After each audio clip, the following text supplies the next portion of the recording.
Everything I just said sounds inspirational. It's actually practical. It's not rah-rah shit like you can do it. Right. It's how are you choosing to look at your life? And then if you practically realize opportunity and be grateful for whatever the fuck you have, because somebody's always got it worse, well then it starts getting interesting. You got your perspective. I just want to be happy. Don't you want to be happy? DJ Will. Such a pleasure. How are you? It's a pleasure for us. How are you? Great. How are you, my man? It's a real pleasure. It's ridiculous, DJ Mr. Famous. Yeah. It's a real pleasure. Nice to meet you. Hello. Hi, I'm Natasha. Natasha, how are you? Good. Good. What's good, everyone? I had already been following you for a while. And thank you so much. I almost answering the questions that people ask you because I already know what you're gonna say. Yeah. I almost feel stupid to ask questions because I'm like. Well, sometimes it's what I like about it still, to your point, I'm so consistent. Sometimes people make fun of me of like, you say the same shit. I'm like, that's the fucking point. Mm-hmm. Yeah. Like people when they leave comments or say to me like, you say the same shit, think they're dissing me. I'm like, motherfucker, that's the point. Right. I mean, it's already drilled in my head. Right. And then, but where it's nuanced and why it's nice to meet people is sometimes it can be subtly nuanced. Right. Everybody's question comes from a slightly different point. The big part of what I'm trying to figure out what to do is like, back to what I was just saying, there are 13 to 27 things that are the things. Then it's like, what's up in your life? Somebody has a sick mother. Somebody's trying to fucking rule the world. They don't care about money, they want fucking fame. Some people want fame, some want legacy, some just want their kid to be proud of them because they're not proud of their dad or mom. Like there's so much shit underneath it, but the foundation, the shit that I'm spitting, it's fucking real. And then the other thing that you don't know when you're 15 and a fucking knucklehead is life is long, thank God. Mm-hmm. Obviously, tragically, sometimes no, but like, for the most part, yeah. There's a very high chance that the four of us are gonna live for 50 years each longer. Right. Thanks. There's a lot to do. Mm-hmm.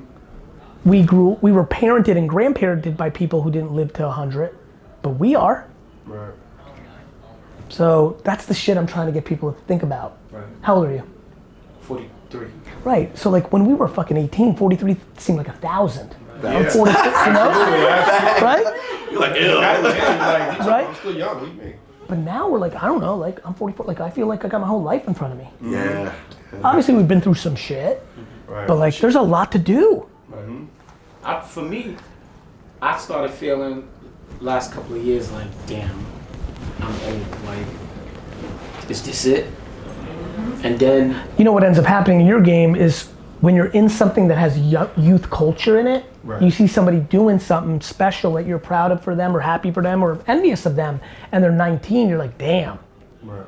My whole thing is like, don't look at them, look at the other 4 billion people that are 80 doing shit. Right. Everyone's like, but Gary, look at Mark Zuckerberg, he's 25, or look at fucking Chance the Rapper, he already did. I'm like, what about the fucking 8 trillion fucking people that are 80 doing shit and still haven't broke through?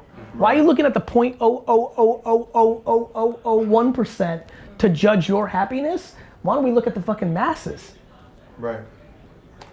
Us sitting in this room, us being in America, we're already winning. Thanks. Perspective. And once you see gratitude and opportunity, life is fun. When you think something's suppressing you, it's easier for you to feel suppressed, minority, all that. I get it. Mm-hmm. That's true. That's actually true. But once you get into what am I gonna look at? A lot of things are true. What was true for me is I spent the first 20 years building my parents' business for them. That was my truth. Like, lots of things are true. Kobe's life was good, and then had a tragic end. Like, life, there's a lot of truth. But you get to decide if you're gonna dwell and play prevent defense, or if you're gonna see opportunity and be grateful and go on offense. Right. That's what I'm trying to get people through. I could sit with anybody. Show me the richest white male in America and he'll cry about some shit like his mom was horrible. You know what I mean? Yeah, like you pick. Everybody have a story.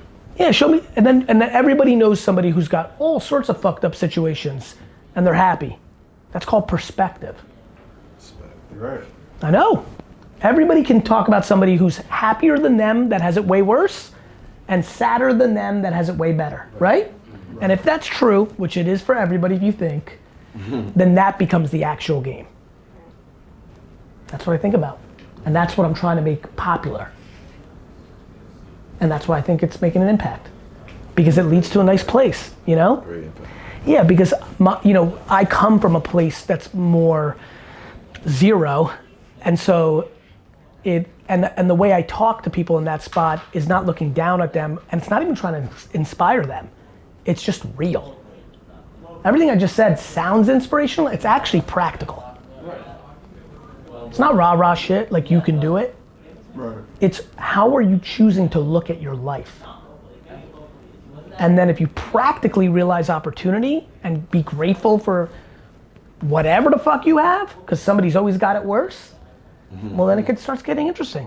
Other than the money, what's driving you to? The best part is the money's not driving me at all. I see that. Yeah, like I could be really, really wealthy if that was my game. I like the legacy, I like the admiration, I like these moments. I like people, I really like people. Yeah. I got really lucky that social media came along where people interaction went to scale, because the way people look at me now is just like the way that they looked at me when I was a kid in my crew. I was the nice person. I was the person that like my high school friends popping out, they're like, actually this makes sense. You gave up popularity because you could have had it because every popular kid liked you, because you wanted to be friends with everybody, and that cost you in high school. But that's who you actually are. The sports card flex wasn't to say, look at me, I put 50 into LeBron, now it's 200,000. That video was, motherfucker, I just told you 9 months ago to do this. You could have done it too with one LeBron. Right. Guess what? Because I was there, when you have $1,000 to spend on something and it becomes worth 4,000 and you could buy it on eBay and sell it on eBay between April and February, that shit matters. Yeah. Right? Absolutely. I think all of us can remember when $1,000 was a big fucking deal, and the thought of making a good decision doing something, and 5 months later you have 4,000, that fucking resonates to all of us. I remember that day like yesterday. We're fucking taking 1,000 to 4,000, but what do people do? They go to a casino. But what do people do? They bet. But what do people do? They do dumb shit. And I'm saying it's that same hustle's out here. You know basketball players? Good. So it's an interesting, it's why I'm confusing, because when I do it, right, I understand how it can be seen. I'm just not worried about the judgment. For every person that DMs me, like, you're a fucking asshole, who has $50,000 to buy sport cards? I'm like, motherfucker, you didn't hear what I said. This wasn't for you.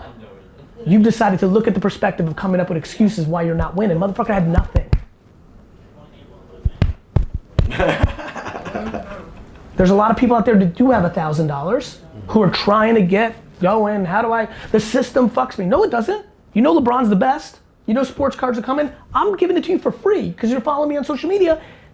Go and buy the fucking LeBron. You can have 4,000 now. Right. By the way, it's going to 10,000. Right, I see. Straight up. Right. I'm telling you right to your face right now, if you have $4,000, you can go on eBay, buy a LeBron, it's 4,000, and 6,000 in July when they're in the finals. Some people are like, I don't care about 2,000 bucks. I'm like, buy 80 of them. That's 160,000 bucks. So what I'm trying to do in a lot of different ways is trying to teach, but I'm doing it from an angle where some people really hear me, and that's why they're growing, and some people don't like it because they don't want to do it. I'm putting pressure. Yeah, that pressure's real. I'm putting pressure. I'm poking. I'm poking. I'm like, cool, you're more than welcome to complain. Nobody gives a fuck. Nobody cares, man. And like when I talk to African American, I wish 100% of every white person in America knew what it was like to get pulled over 13 times in a year. It's just something they'll never know. All my friends in college were black, but I still wasn't me. I was in it. I did get pulled over all those times because I was in the car. But even though I knew it, you don't know it until you're in it, and you still can't fully feel it when you're not it. Right. Right. But it'd be nice to even know how true it is. That's what everything is. So that's the example of race issues. Then there's the example of opportunity. I wish everybody knew that had $100 right now, that if they went garage selling to Goodwill and the dollar store and worked instead of crying about it, and 6 months later had 2,000, I wish they could taste it. Certain things. Because pride is a lot of times disguising insecurity. Yeah. You're absolutely right. You're worried about somebody seeing you go to the dollar store and you're not looking. They'd rather spend $800 they don't have on some Weatherspoons than spend $100 to go to the dollar store, buy 40 or 50 of these things and everyone's laughing at them. I just didn't give a fuck. The ability to not give a fuck. I think that's it. Of course that's it. That's why if you look, Russian immigrants and African Americans are very simple. They flex for perception, not truth. That's real. If you didn't see, he used to go around the garage sales, Yeah. That's why I do it now. dolls, And FDR Schwarzenegger. I do it now, and here's what happens in the comments on YouTube. I go in garage sale and I'll do it in a couple of months when it warms up. And and I'll show, I'm trying to teach people, so when somebody's like $6, I'm like $3. And in the comments, if your perspective is complaining and shit's fucked up, they're like, fuck this guy, you're a fucking millionaire. The fuck are you ripping these people off, right? On the flip side, I'm getting the DMs and the comments from people like, you taught me. Now I do this. Now I quit this bullshit job, got a different job because I'm making enough on my side hustle of garage sailing. I'm happy now. That I need to be able to deal with the judgment of somebody calling me a millionaire ripping off poor people. That hurts. That's not my intent. Right. I didn't steal it. But I still want to. I went to a garage sale. They wanted $6. I offered them $3. They were pumped. They were pumped. They were happy. They were happy. They were. I'm there. I know. They were thrilled. That's garbage. They were about to throw that out. They were pumped. But no, cynicism. The kid laying in YouTube, watching that YouTube video, watching me, who doesn't want to work. Oh, I see how he got ahead. He took advantage of people. You have an excuse to not work. My first perspective of it was the pride. I was like, I don't know how he's fucking going in garage sales. I don't go to fucking Bro, garage sales. the amount of people that hit me up, my friends are like, yo, you can't do this. You look stupid. And literally, on that first day I did it, first I think I did on Instagram stories before I did a YouTube video, and I DM my friends back, I was like, you don't know me. You think you know me. You know me now. This is who I am. I'm dirt. I'm dirt. You think I'm penthouse, I'm dirt. I'm dirt. Respect. Art of And that's right. And that's why I think I resonate in certain pockets, whether it's the culture, you know, because I'm dirt. You understand it. I definitely understand it. Right. I lived it. And that's what I was in it. They don't understand it, so they don't know how to. They don't understand that I'm going to Chicago this weekend and I'm going to win the spades tournament. But I know. And that's what people say. Every time something comes out that gives people a little bit of perspective, it's the same old thing. They're like, oh, now I get it. Right. I'm dirt. I love it. I'm on it all day long. But the number one thing is to invest in yourself, though, at all times. The number one thing is to find happiness on your terms and then reinforce it so much that you can't even hear people's opinions on what you should be doing to be happy. I did it for so long. Like, this is perfect. When this is your report, like, this is the shit, right? Like, again, you start hitting the scene and everybody sees you, but if people knew that I was literally, this is my entire high school, my class rank was 243 out of 254. I was literally the 11th worst student in my entire grade. I'm dirt. This whole system told me I was a loser, that I would never amount to nothing. We're in the same age group. There was no entrepreneurship when we were coming up. There was hustle for you guys. Right. But like in my world, there wasn't entrepreneur. That wasn't a thing. You weren't starting a company. Go to college, right? How many times do we hear that? Go to college. Yeah. As if it was the only fucking path. But for me, why I'm at this place at this young of an age is back then I knew. I'm like, cool, you keep telling me, but I'm in my own head. I know exactly what I'm doing. I'm gonna be nice to the nerds, because they're humans. Right. I'm gonna sell baseball cards in the lunchroom while you all laugh at me, because I don't give a fuck what you think. I don't need your fucking confirmation, affirmation, or cosign. In my head at 12, I'm like, you're gonna want my cosign. And now I'm right. Practice that.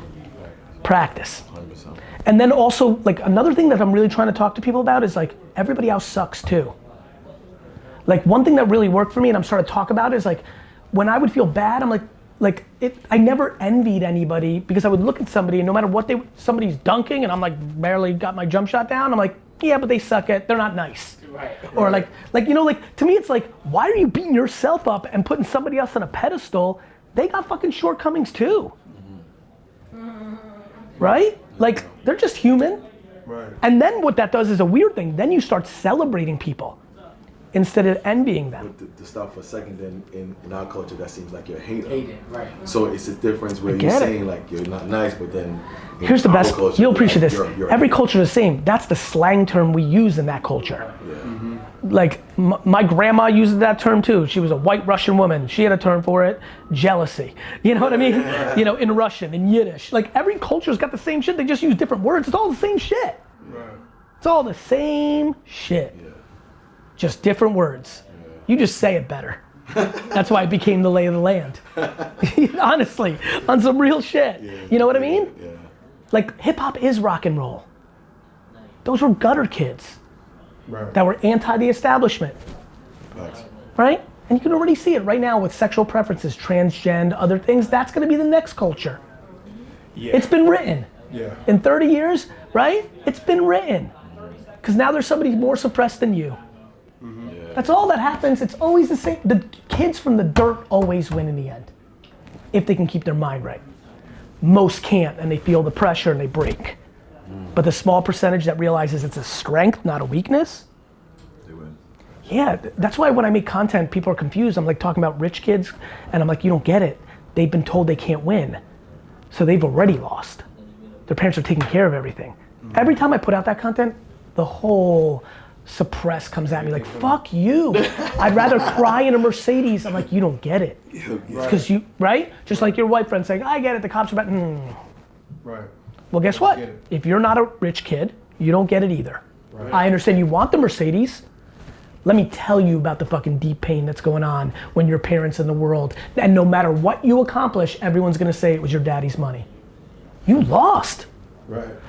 When you start at zero or suppressed, at least you have a chance to climb out and then be on you have a hope. You could be on a pedestal. You're admired from coming from it. When you're the other way, you lost before you start, there's nothing you can do. That's why a lot of them break. And they really break. Right. They I'm talking completely. suicide. Right. Like Right. mental health. It's so funny, and I gotta run. So much about white privilege. I think about it a lot, obviously, because I care about these cultures, how they mix. When we get to mental health privilege, that's gonna be the biggest conversation. If you are privileged enough to have self-esteem through chemicals and parenting, you've won. And that's what I'm trying to do for my audience. I'm trying to be the gap of building up their self-esteem, but first you have to be not entitled and stop complaining. Stop complaining. Because nobody's listening but another fucking loser. The only person that listens to somebody complain is somebody else that complains. And you get into right? And you get into one big dinner of dwell fest, and everybody leaves unhappy, like as if anything, and nobody's doing shit about it. Nobody doing shit. So, fellas, that was fun. We gotta take a picture. We got in it. We gotta take a picture.